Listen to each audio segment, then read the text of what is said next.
can be heard. Cool. All right. Let me just turn off my fan.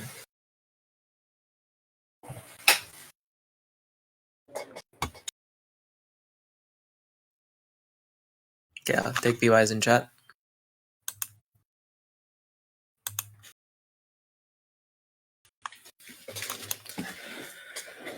Starting my speech in 3, 2, and 1.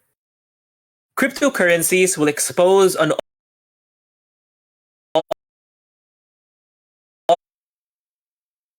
already flagging country to systemic risk and economic crisis. In this speech, we will advance 3 basic claims. The first is that, again, it increases instability and plunges the economy into crisis. Number 2, that this creates environmental destruction.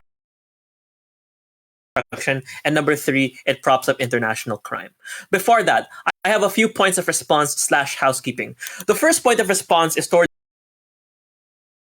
their broad generalization, where they say there are benefits to digital currencies, like being able to verify it, being able to tax it, and not having to go through middlemen. I will just make the observation that this is not a benefit arising from cryptocurrencies, but from any digital currency. This means that if you still have a centralized fiat currency on a digital platform, like what we have on Gcash or Maya, that is not a cryptocurrency but is on a digital platform, it maintains the benefits of verification, taxability, and transparency. So already from the beginning of this debate, they defend no nuance because they do not defend specifically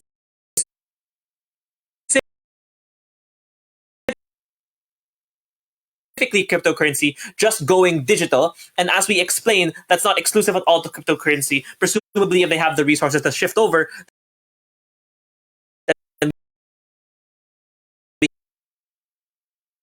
we can have the same thing on our side. But additionally, I'll make another observation that we think it is unlikely to be a state-created cryptocurrency. And then this is important because they don't have the fiat to say, oh, the central bank will do this, will do that. Because it's not only is it that this house believes that motion, they also don't have the resources available. They don't have the infrastructure to develop, maintain, or build confidence in a CBDC because it will all have the same problems as fiat currency, but with additional external harms. This is where I weaponize Toby's POI as the knife to opening government's case. Because if your central bank can't even control your own interest rates, how can you expect them to set up a nationwide digital infrastructure that every average person can use, and at the same time also build confidence in that digital infrastructure? So at this point already, not only does opening government not have an available currency, that currency is far worse than the currency that they currently have. So then, why do we think that this will introduce instability and plunge the economy into crisis? Here I'll also be introducing the counterfactual, how else we could improve a weak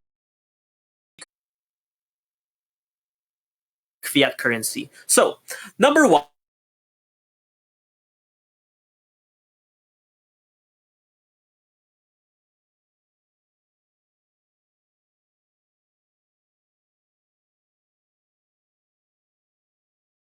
this increases systemic risk. The largest economies in the world. Some countries that you may rely on to survive, like China, have banned crypto, or India, who has heavily restricted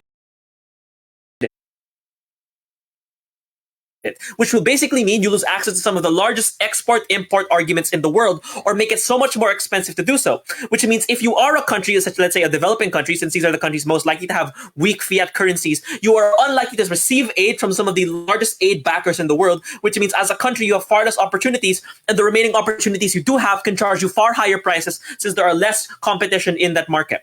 Secondly, crypto is structurally more volatile. Oh, they try and preempt us by saying, oh, fiat currencies are also free floating. The problem is that crypto is even more free floating. Crypto isn't backed by anything, and the entirety of its value is pinned on speculation, which leads to massive price swings. In the span of 3 months, BTC went from 67,000 to 30,000, which is half your savings wiped out if you have your money in that bank account. And in particular, crypto is subject to far less regulation on institutional and retail investors. I know crypto will say, oh, foreign exchange is also traded on foreign markets, but there's far more regulation on these markets in the first place. And even stable coins like Ethereum are still volatile because they're highly correlated with Bitcoin. On the other hand, fiat currencies are backed by a state and a military. Your currency might be volatile, but the dollar is not. And there are methods we can do, for example, to peg to the dollar or reduce instability. So the second point is that crypto is structurally too volatile. Number 3, there's also no ability to tailor your monetary policy to the needs of your country. The problem with crypto is that because it is cryptographically secure, you can't adjust the money supply when needs arise, which means if governments need to weaken the currency to strengthen their export industries domestically, they simply cannot do so because the fact that there are strong cryptographic restraints on what the country can do.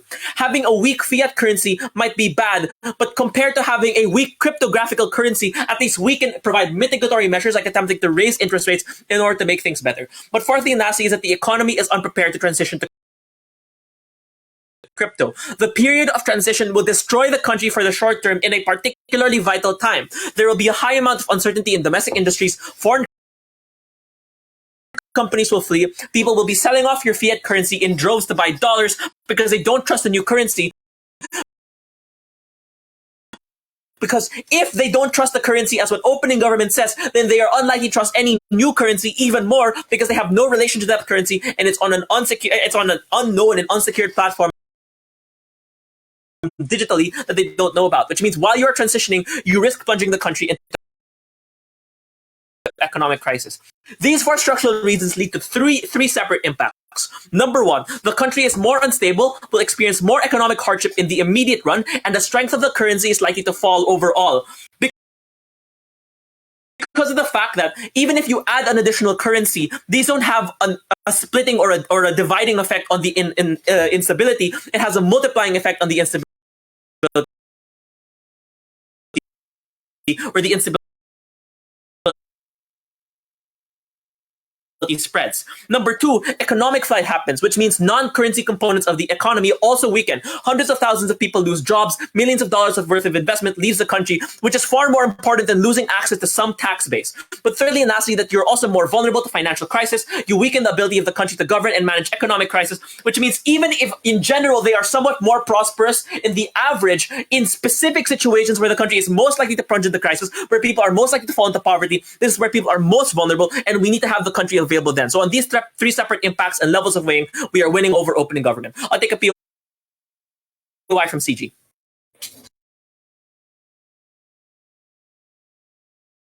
Can I just clarify if pegging to the dollar is part of your policy? Because that affects who controls the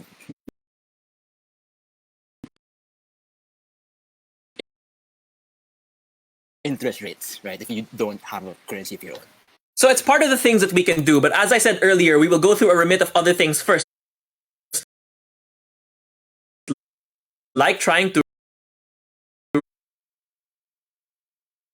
raise interest rates and aggressively lower inflation, purchasing your own currency and selling off foreign reserves, and potentially even doing things like printing money in order to be able to weaken the currency if that is the need of your economy. So there are a variety of measures. Countries occasionally peg it to the dollar, but that's rarely the first option. Okay, this ends the first argument. We're winning on an economic basis. But additionally, this also exposes your country to environmental destruction and crime. As we've seen, blockchain tech is massively energy inefficient and only becomes more inefficient over time because hash algorithms become more complex and transactions need to be encoded and more of them need to be incorporated into the ledger. 2, the supply of crypto gets mined out, so you need to mine more and more for each individual bit of crypto. And thirdly is that the infrastructure of the network itself gets more expensive to maintain as more and more people come to use it. So it's not just expensive now, but will get gradually more and more expensive over time, which means that the Bitcoin miners in your particular country and the people that engage in those transactions will face will gradually create an increasing strain on your energy sector and your energy infrastructure, which means it's not just from the perspective of your state, but your state will also experience massive environmental and physical damage, but will also mean that people all over the world will just experience more environmental damage. Their lives will be worse. Things like food insecurity and so on because of environmental destruction. So government massively and exponentially increases it. We are unhappy with it, and we don't think this is worth the harm, even if it means we are somewhat more secure as a country. So Toby will probably run the crime argument. At the end of the speech, it is quite clear. One, economically, we're winning this debate on about 4 separate levels. And number 2, environmentally, that's an additional reason for why you just simply shouldn't let this motion pass. For these reasons, negate.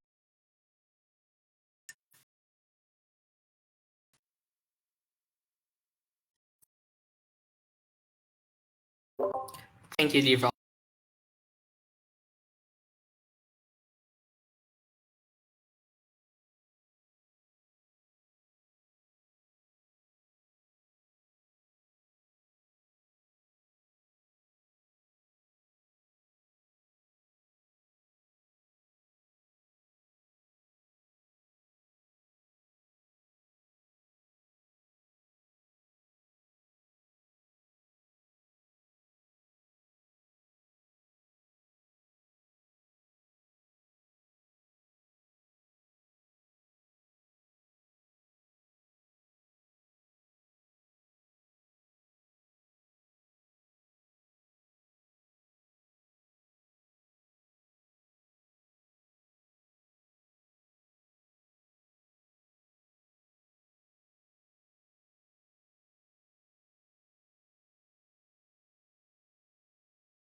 One sec. I will take POIs in chat. Let me just need my messenger. Sorry.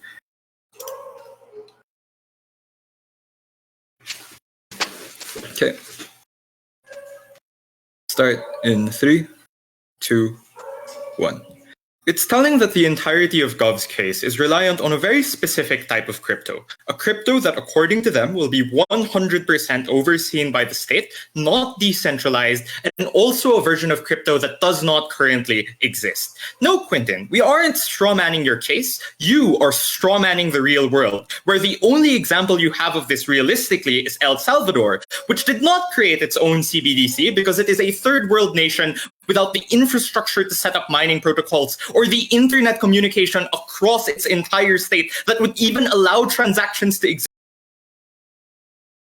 in the first place, but instead adopted Bitcoin to its peril and exposed itself to massive amounts of volatility. GovBench now, I would point out that at this point in the debate, GovBench is locked to a model that requires you to believe that states can set this up in a way that is perfect and without interference from bad governments, which by their own characterization cannot even handle fiat currency. What more will they do with this increased level of complexity? I think they doom the state to failure, and that's what I will prove. 3 things in this speech. First, economic stability, why none of the things you heard from David got a sufficient response from Quintin. Second, first extension, why this increases the severity of recessions and exposes you to risk not only in your state, but the risk that happens in other states which are tied to crypto or have large crypto mining operations. And finally, the externalities of adoption, why those things win us the debate independently, even if this is good for the one state that chooses to adopt crypto.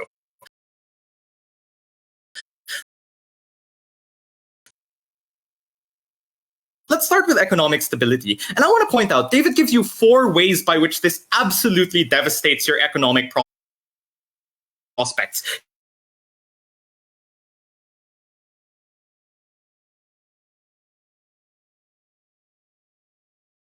He talks about your loss, but they're not going to accept it.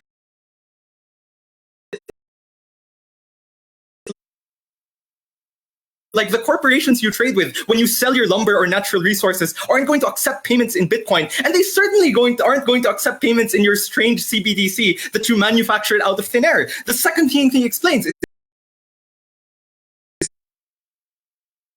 structural volatility. And it's telling that the only response to this, again, they have is to say, well, it's our cryptocurrency, so it won't be volatile. He talks further about monetary policy, thirdly, and your loss of ability to control it. And fourthly, the one I want to stress most is the fact that in many instances, your economy is just unprepared to transition. In order to believe any of the benefits from OG, you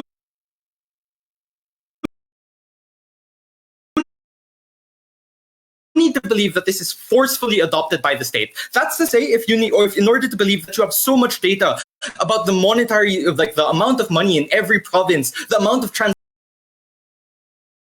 that are going on at any point in time, you have to believe that the state is essentially phasing out the cash-based economy. That's horrible because the vast majority of states with weak currencies are poor third world nations where digitalization is low. You don't have the internet infrastructure. So what you are essentially doing, even if this is a gradual process, is phasing out the millions of poor people in your economy who no longer have an alternative and no longer have a currency credited by the state. So if they want to talk about vulnerability, that wins the debate alone. What do we hear in response? The first thing we get from Quintin is 3 reasons why they will adopt the CBDC, and they will do it well. All of them are really incentive-based factors, to which he then says it's easy to run Axie Infinity. The problem with this is you don't explain why it's still easy to run that currency when it is hundreds of millions of people in your state, and you are the sole actor doing it. You're not a game development company. You don't have that IT infrastructure set up. Even if the capacity to do it for like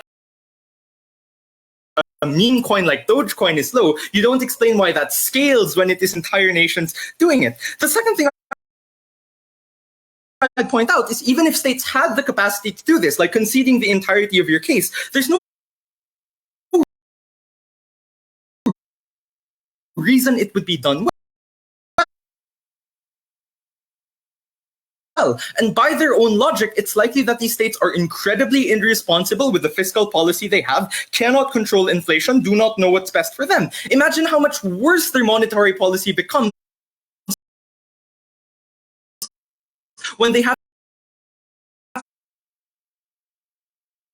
to account for the increased complexity of either dealing with two currencies at once, if you have crypto simultaneous with fiat currency, or just the increased complexity of having to figure out where you need to set up blockchains, where you need to set up the infrastructure, where you need to set up mining operations. All of these things are additional variables the central bank now has to take into account and simply cannot do so on their side.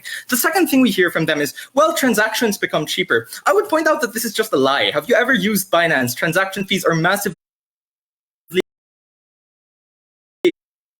expensive. Conversion fees are massively expensive because maintaining a blockchain is expensive and they have to pay for that. The final thing we hear is a Hail Mary assertion that, well, even if things are bad now, we're likely to get regulations in the future when we adopt it. First, I would point out that there's no proof of this. Even if you can regulate your own cryptocurrency in your state, there's no assurance that if you want to convert it to another cryptocurrency, like you will likely have to do, that people will follow the regulations you set. So if you want to purchase that into Bitcoin or convert it into Ethereum, as most people would want to do, or is the most likely scenario in most cases, there's no reason why those regulations still stand. But further, they don't prove why regulations will be set well. Again, all of the analysis I give about central banks being bad applies here as well. Secondly, then, I think this just drastically increases the severity of recessions. And the observation I'd make here is that the crypto market is strongly driven by big black swan events, e.g. the invasion of Ukraine just a couple days ago tanked Bitcoin, the Kazakhstan riots a couple of months ago where lots of mining operations are in tanked Bitcoin, the news of a China ban, even if it wasn't enacted completely as they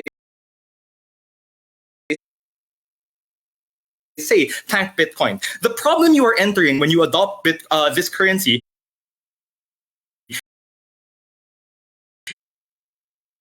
is every time you go into a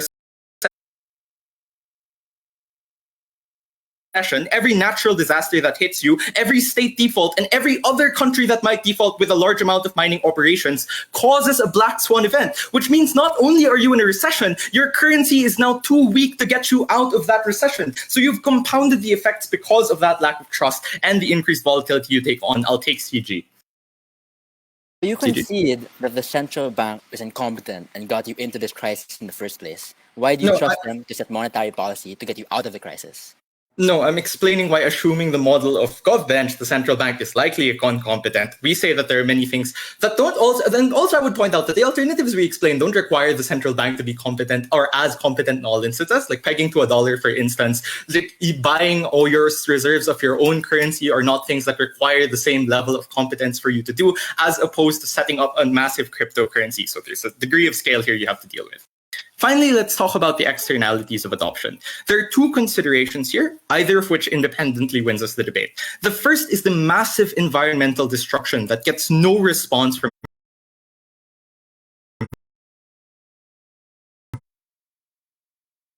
Quinton. And insofar as this debate isn't just from the perspective of the state with the weak currency, it's about the interests of a third-party actor, I think these massive environmental destruction is in an impact that you have to care about.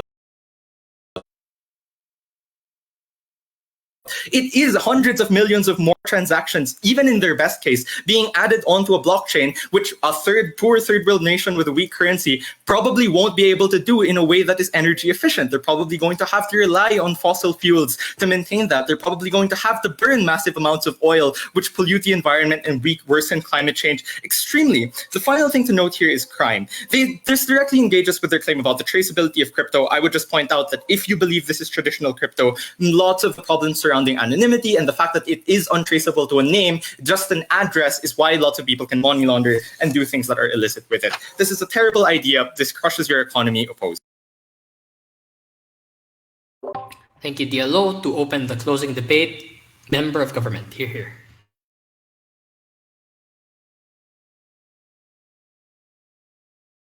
Muted, sorry. POI is in the chat.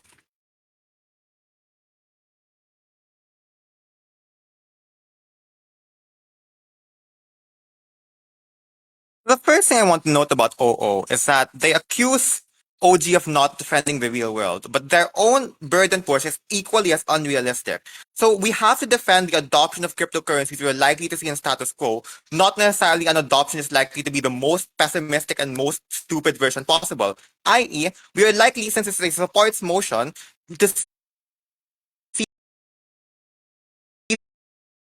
the adoption, for example,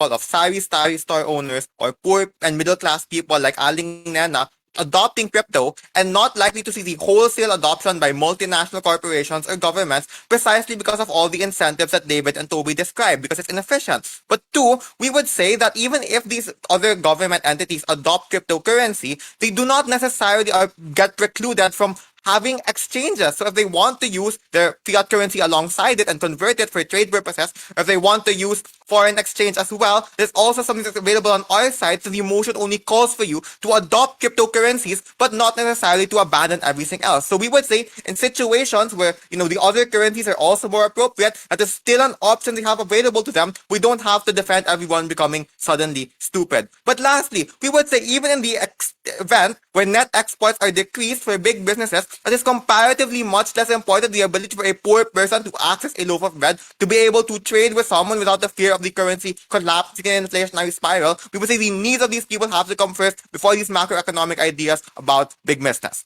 Next thing I want to note is that OO wastes a lot of rebuttal on a scenario they prove is not going to happen. Take note, a lot of David's responses are about why the state is not likely going to do this effectively, which is precisely the reason that it's not going to be the state who enters it. So a lot of Toby's responses are also quite useless. Why do we think then tech startups, which is, the main adopters of cryptocurrencies, probably going to be Ethereum or something like that, are likely to be much more efficient? The first thing I want to say is that energy inefficiency is not inherent to cryptocurrency. One, there are energy efficient ways of producing cryptocurrency, such as shifting from a proof of work to a proof of stake model, where the energy usage does not exponentially grow with the number of users you have, because you are only basing it on the stake you have in a transaction rather than doing a lot of really, really complicated mathematics. That can describe this better. But two, I would say that these companies are aware that you are in a developing country. So what they're likely to do is to cross-subsidize the cost by having high transaction fees in the West, but using that to subsidize on lower transaction fees in these poorer countries, precisely so they can get people to adopt this kind of currency. But thirdly, if your example is Bitcoin, the harms of Bitcoin in terms of energy inefficiency don't happen from the transactions themselves, they happen from the Bitcoin miners. So you can have the mining happen in the West, but the transactions happening in these poor countries. I don't even think there are that many Bitcoin miners in these poor countries in the first place. Next, I want to talk about a defense of the startup sector, because OO rightfully points out that there are probably going to be private companies who are more efficient at this, and therefore they will be the ones who want to enter it. So even if you believe OG's quote-unquote model that the state enters, at the point where the state enters, it doesn't work, private companies can still fill in that vacuum. There are two reasons they are superior. One, I would say that unlike the central banks of a lot of these failed states, you're likely to at least not be politically motivated. So I would say if you look at examples like Venezuela, a strong indicator of why the currency failed is that the central bank is not independent. That for political reasons or for ideological reasons, they decided to just spend a lot of shit that made them lead to having massive inflationary spirals. People say at the very least, these kinds of cryptocurrencies do not have those adverse political incentives. Two, they're bound by Western financial regulations. These are more stringent. It's much more harder to engage in an inflationary spiral, because even the United States people who use Ethereum or who use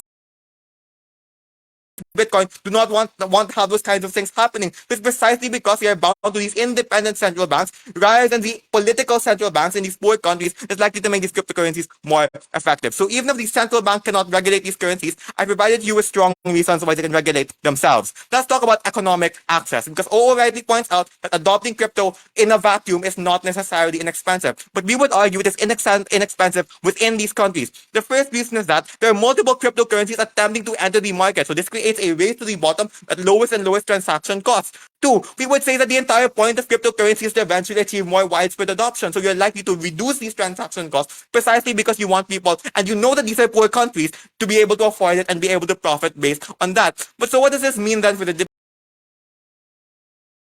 It means that oftentimes this is the only way that you have to access even things like having a currency to trade in, to buy a loaf of bread, to have savings or investments. They've said that, but we have other alternatives anyway, like foreign currencies. These are bad for three reasons. One, foreign states, as pointed out in the POI by PEP, are also political. They can also use manipulation of their own interest rates to get policy concessions out of these states, and especially if they are like authoritarian states, these countries are likely to also hate those kinds of states. But two, foreign currencies can also be manipulated by elites. It is, for example, the fact that the Venezuelan government uses their international connections to get preferential exchange rates between the Venezuelan currency and the dollar that precisely allows even those dollars to also be seen as not trustworthy. So we would say it is only when you have a cryptocurrency that's completely detached from the government, when you're able to get that kind of independence and get that kind of trust. What are the impacts of this? One, we exclusively prove how the poor and the people who adopt these cryptocurrencies have a means to conduct business. But two, you also prove that you have things like trust who are willing to use this currency for savings, for investment, etc., precisely because it's not controlled by your evil central bank or your evil government. But certainly we are able to prove how the op comparative is so much worse, even if they have a multitude of options available. You're trading in the despotism of this country for another country that also manipulates its own foreign currency. Let's now. Oh, it's almost 6. I'll take a POI. So not only is this a contradiction to your OG who wanted strong state regulation, if cryptocurrency is implemented in this way, it cannot be used to soothe the market instability systemic to weak fiat currencies, and in fact exacerbates it. So, first of all, this isn't a contradiction. This can just be a difference in timeline. The state tries, it doesn't work, then the private companies enter. Two, this is a supports motion. What are you talking about? They don't have that fiat. Okay, let's talk about how this actually strengthens the currency in the long run, winning on OO's macroeconomic burden. The first thing I would point out is that the majority of currency crises are inflationary in nature, which means that there are stronger incentives by states to spend a lot of money without questioning the effects of inflation, rather than to intentionally be very stingy and not spend money because people like spending money. What does that mean? Discouraging the use of your fiat currency is actually good for the economy, because if people switch from fiat currency to cryptocurrency, it is much more likely going to lead to things like deflation, things like controlling the hyperinflation. That's actually good for your economic stability. But two, I would say this introduces a level of competition, because if people are shifting out of the Venezuelan currency, that also weakens the power of Maduro to be very, very bad. It is precisely at the point where you introduce competition to the monopoly that the central bank had, that is able to compete in a way that is not as bad as the dollar, and that is also controlled by the Venezuelan government. It's also when you're able to introduce competition, you create incentive for these governments to actually approve. So on both metrics, we win. CG.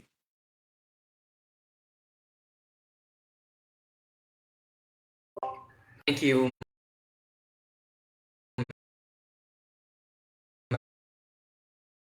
member of government, member of opposition. Here. Hello, am I audible? Yep. Thanks. I'll be taking POIs in the chat, preferably from OG. I'll be designating a time in my speech for it. Please don't unmute.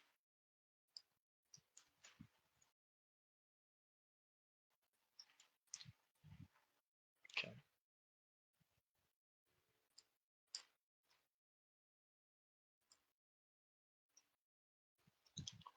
Starting my speech in 3, 2, 1. We're going to be better than OO for two reasons. Firstly, we're going to be more realistic, right? They were unwilling to give up anything as the cryptocurrency industry grows. And CG is right to point out that some flaws of the industry are resolved with more widespread adoption. It's possible to become more carbon neutral with new chains such as Near becoming more carbon neutral. And secondly, the transaction fees get lower and lower with greater competition. OO also never engages on the fact that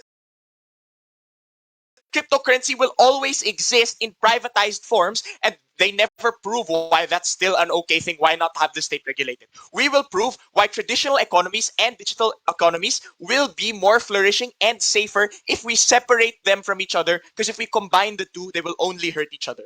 But secondly, we will also actually defend the counterfactual.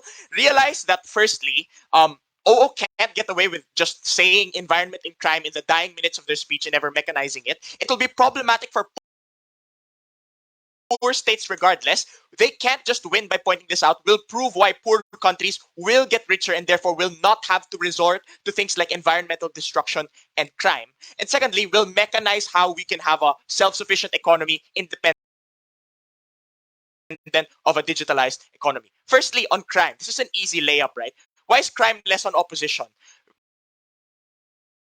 Crime will always be worse in its cyber forms, right? The fact is that 80% of crime is already because of cyber crime, so the human trafficking and drugs. And the inherent difference with cryptocurrency is that it's impossible to regulate and track every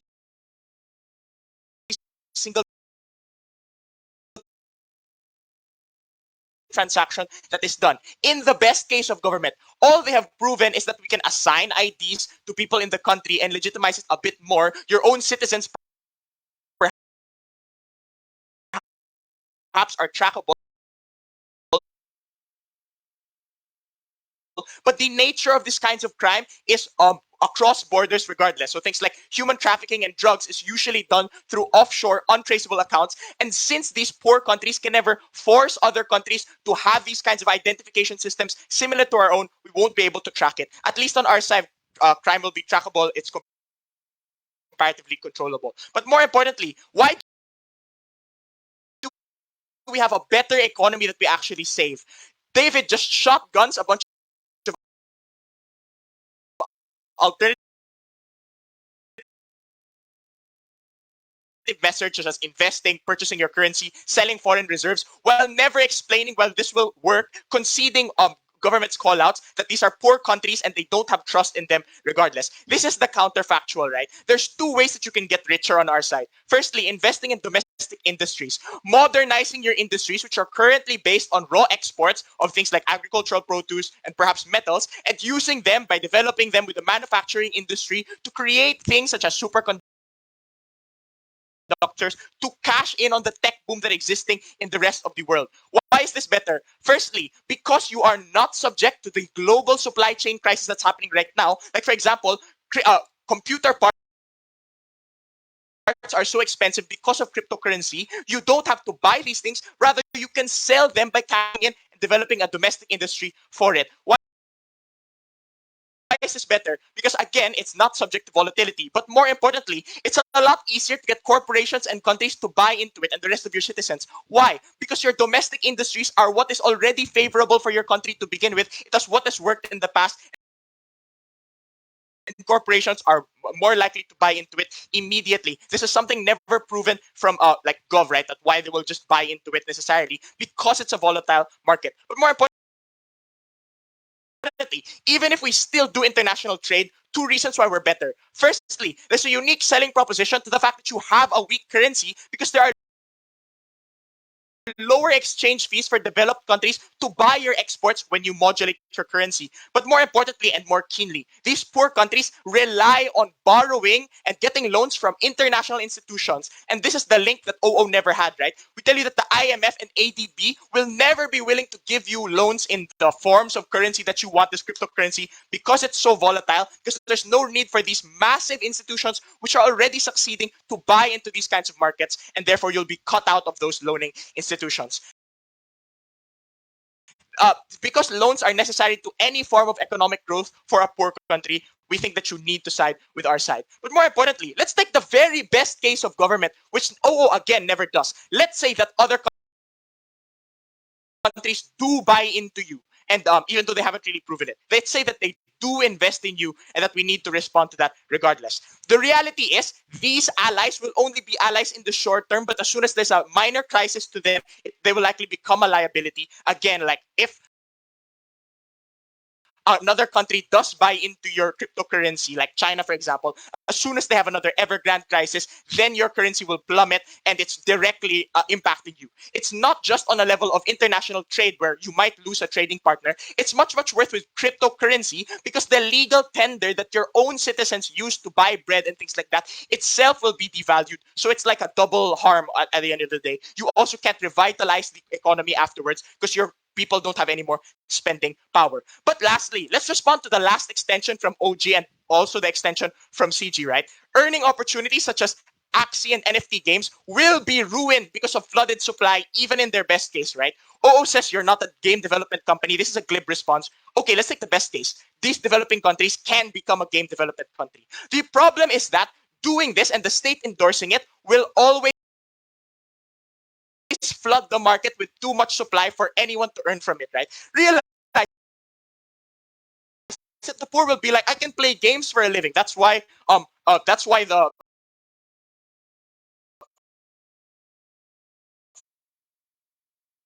Philippines over invested in Axie Infinity and they're feeling the worst of it right now. It is a volatile industry and not as sophisticated as Quinton asserts because it's reliant on public demand for the game, continuous interest, and people constantly wanting to play the game for longer. When in reality, everyone actually there just wants to earn money from it. That's why the fad of Axie is pretty much over, and that's why it's down 200% since peaking in December. And all the people who invested time and money into that are currently screwed over. I'll take OG. Anything. This kind of silly. The state probably won't run the currency like Axie. The point of this was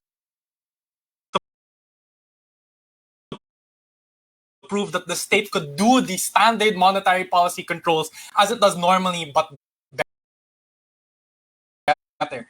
Okay, sure, but at the very best, we told you that they probably know their domestic industries better, right? Comparatively, this sophisticated monetary thing,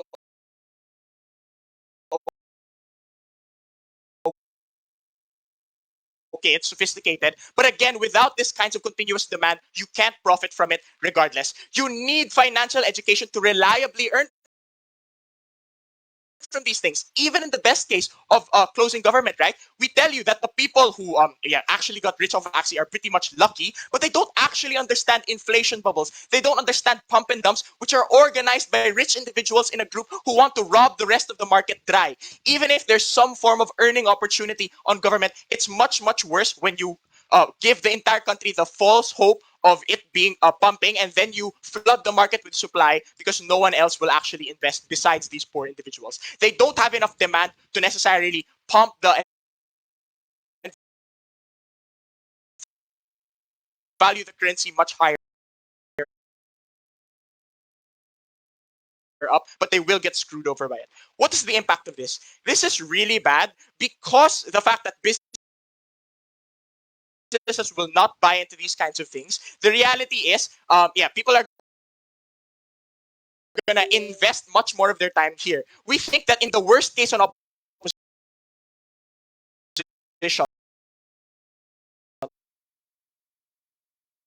cryptocurrency is a wild west, but people are at least averse to entering it to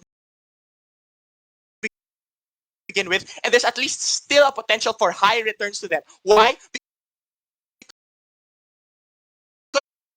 Because there's not a whole country of users who don't know how to play the game that are in it from the beginning. The people who are in it are those who are going to be experienced and have like high demand still for their products and no floods of this supply. You have to vote CO. Thank you, member of OP. To close the government debate, government whip. Here.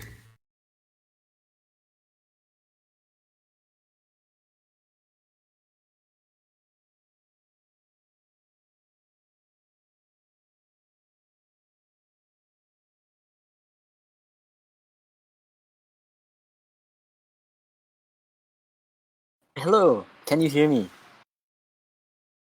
Yes, you're audible and visible.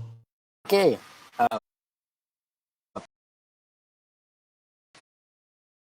POIs in chat, please. And I'll start my speech in a few seconds.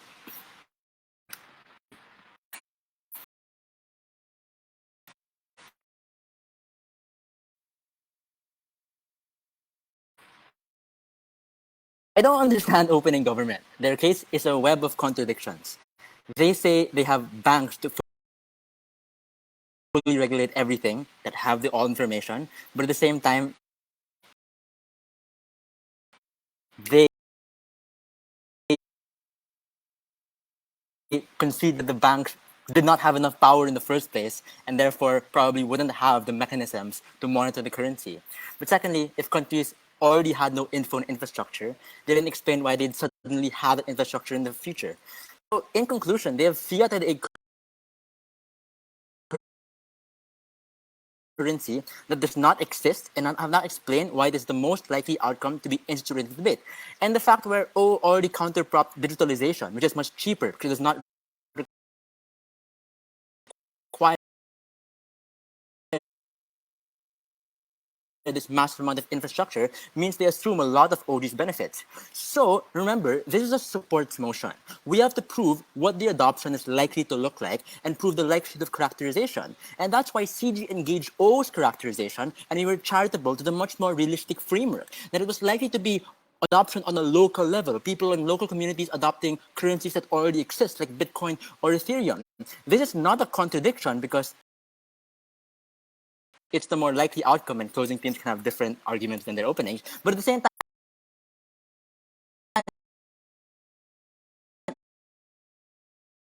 it's also an even if. So we are assuming O's characterization, and we're being much more charitable to them. So we argued that the central bank and the government likely got you into the crisis. Therefore, they cannot be relied on to get you out of it, and the immense control OO gives to these idiotic technocrats who likely caused many bad decisions is not going to fix any problem and will make it worse. Two issues. One, can you trust the government? Secondly, can you trust the cryptocurrency? Firstly, can you trust the government? So how do you get into the crisis? It's because of stupid decisions of the government, as multiple structural reasons by MG give you. The fact that they do not follow Western regulations with more elite financial institutions that actually know what they're doing. The presence of massive amounts of corruption in these developing states that likely caused the weak currency in the first place because their government did not care that much about the people and cared mostly about lining their own pockets. Or three, the fact that there's racism and bigotry, the fact that you'd want to keep some segment of your population poor because it's popular with the masses, keeping certain races poor because you don't want to help them. And we say it's really, really hard to plunge your currency into hyperinflation. Most poor countries, like us, have decent fiat currencies. So therefore, it must be a case that the government is not reliable in this instance. And these factors do not disappear when a crisis happens.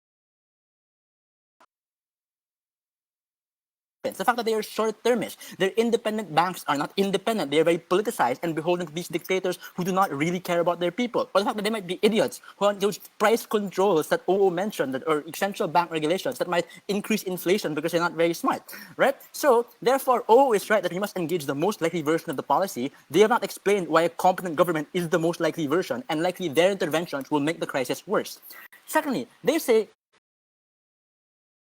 crime is really bad and we should stop it. But here's the question. What is classified as a crime? In these developing countries, we'd say if not paying taxes because you need to feed your family is considered a crime, or avoiding a government that is very racist and hates people of your race is a crime, you should still do it because morally that's not a bad thing and your rights are prioritized over these oppressive regulations. But secondly, even if there are crimes, majority it's victimless crime. It's the poor who are accessing these things. The fact that these people need to be able to do illegal things to gain money. But in the worst case, that it's bad stuff like being a drug mule. And I would say the principle of self-defense dictates that if you are that poor and starving, which is the most likely context where people adopt this currency, it means you are justified to do this in self-defense to make sure you can be alive the very next day. Lastly, they said we can raise interest rates and stuff. So they cannot just give a multitude of different alternatives because they have to like pick which one they argue. Otherwise, they have infinite amount of alternatives. But in general, we still respond to this by saying that in general, governments are untrustworthy.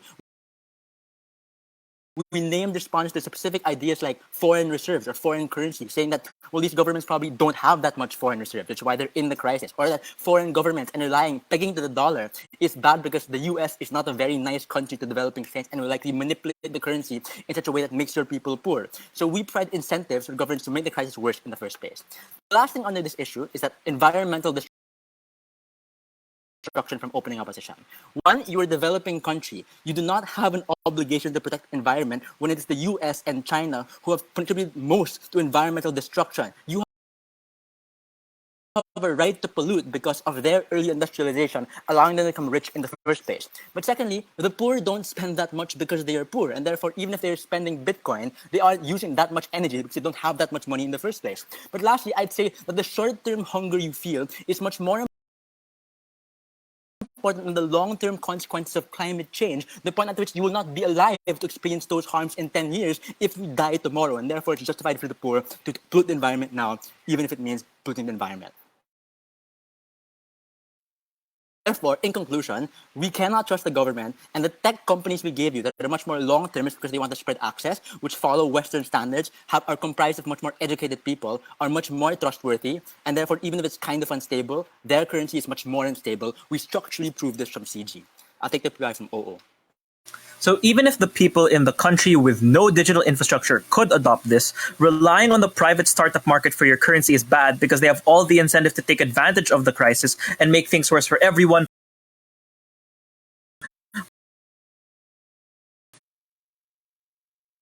But their own profit margins. Everyone now has a phone. Like genuinely, more people have phones in the world than have toilets because tech companies know you can make more money from that. So everyone already has a phone. You can have computers for the barangay that everyone has to mine Bitcoin, whatever. But secondly, I forgot, and the WC manual says you only have to argue the first POI.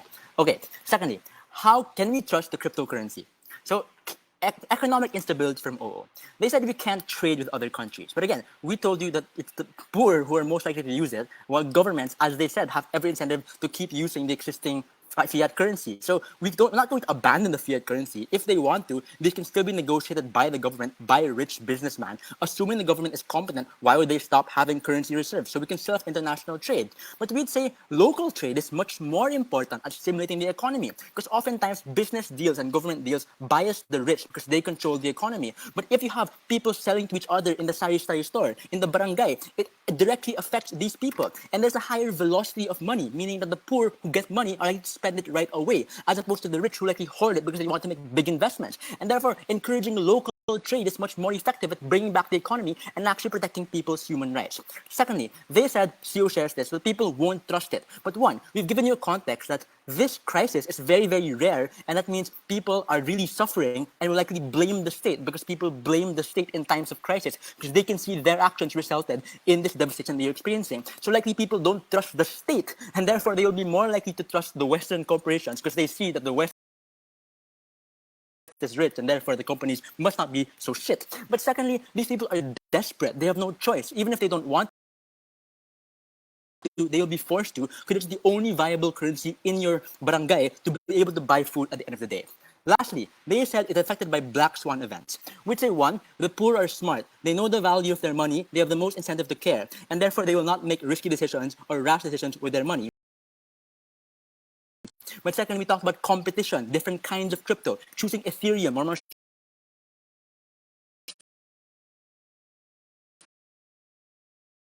stable cryptocurrencies over Bitcoin, and that is a race to the bottom, make as stable as possible and as cheap as possible.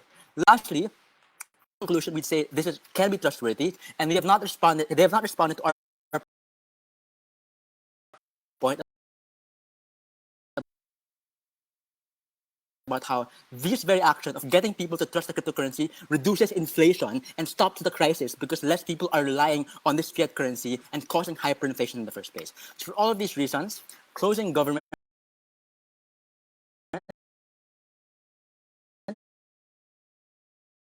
will, we have done a good job and we have given good speeches in this round. Thank you.